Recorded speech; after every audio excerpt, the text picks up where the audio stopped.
Good morning. I'm Harley Schlanger from the LaRouche Organization with your daily update for November 2nd, 2021. Well, the COP26 conference has begun in Glasgow, Scotland, or as some are calling it, the FLOP 26. There's still no scientific consensus on climate. Despite everything you hear that the debate is over, that the debate is not settled. What we're being told is that we have maybe 12 months or 18 months, or maybe it's too late to save the planet. That's the song that's coming from the pushers of the climate control mafia. Just remember these dire warnings that we're facing an immediate crisis that must be addressed. Now, in opening the conference, Boris Johnson said it's 1 minute to midnight. So forget the 12 to 18 months, we have 1 minute. Biden said it's an existential threat to human existence as we know it. Prince Charles, why is Prince Charles considered an important figure on the world stage? Well, he's been pushing the environmentalist destruction of industry and science for years, in a long tradition of British intelligence pushing these things. And what Prince Charles said is we have to move away from our current fossil fuel-based economy. And Boris Johnson chimed in on this, saying we must consign coal to history. Now, many countries, some of which are represented there and many of which are not represented there, do not agree on coal and fossil fuels. They do not agree on the need to shut down their development projects for the sake of the climate. China's not there, Russia's not there in the form of the presidents. There are a number of other presidents who are not there. And there are more developing sector nations speaking out. The president of Uganda, Museveni, did an op-ed about a week ago in the Wall Street Journal, headlined "Solar and Wind Force Poverty on Africa." And he reviews the absurdity of the so-called sustainable energy sources that are being pushed for countries that are still have not yet developed clean water and electricity for every household, not even close. The president of Nigeria, which is one of the largest nations in the world by population, and may in the next 50 years surpass Russia and China, President Buhari told Newsweek the climate crisis will not be fixed by causing an energy crisis in Africa. Buhari said Nigeria will continue to use coal and develop nuclear energy because he said without extra and stable power, we cannot build the factories needed to transform Africa to a high employment, middle income continent, to replace the extractive economy that it is now. That is, countries come in and take things out of Africa, but nothing is left there for development. And Buhari said, no one has the right to deny the advancement of our continent. And this view is reflective of if not a majority, a very large number of the poorer countries that are represented at the COP26. Now, the big coverage was given to the speech by India's Prime Minister Modi yesterday. And they said Modi made a big step forward. This is a great step for the beginning of the conference. And what he promised is that net zero carbon emissions by 2070, that India would reach that by 2070, 48 years from now. Now, the G20 tried to get him to sign something that said by 2050. He wouldn't do it. And he said India's in a process of transition and you won't see much before 2030. And instead, he called for other things like clean tap water for all.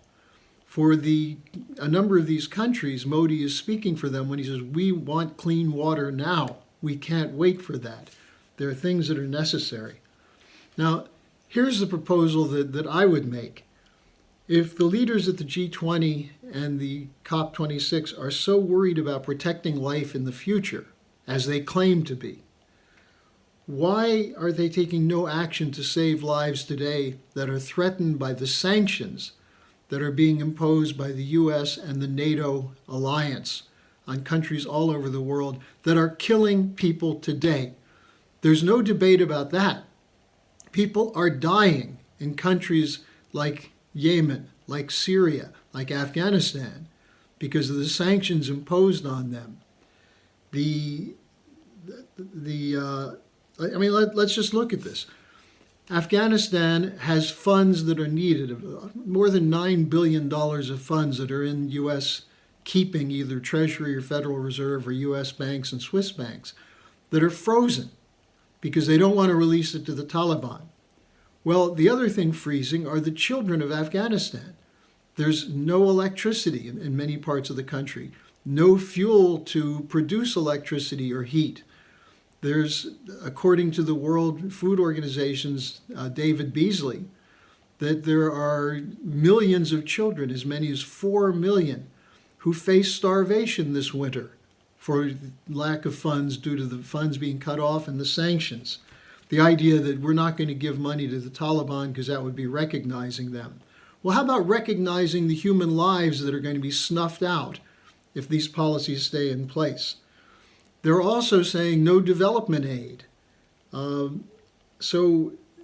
you have a situation where people are weeping crocodile tears for the women and children of Afghanistan as they're refusing to change the measures, the sanctions, the credit starvation that's killing the people they claim to care about. This is where you see the hypocrisy writ large of what's going on at the COP26 conference. What about Syria? The Caesar sanctions that are based on another one of these frauds that were cooked up by British intelligence, supposedly showing photos of large numbers of dead Syrians, saying they were all killed by the Assad government, when many of them were killed by the Islamic terrorists and the Mujahideen, and many of the ones who were the so-called Mujahideen were killed by the Syrian army in war. This was not Assad torturing people to death in prisons. But the photos that were smuggled out, allegedly by someone named Caesar, became the basis for sanctions that are threatening to put 90% of the Syrian people into poverty.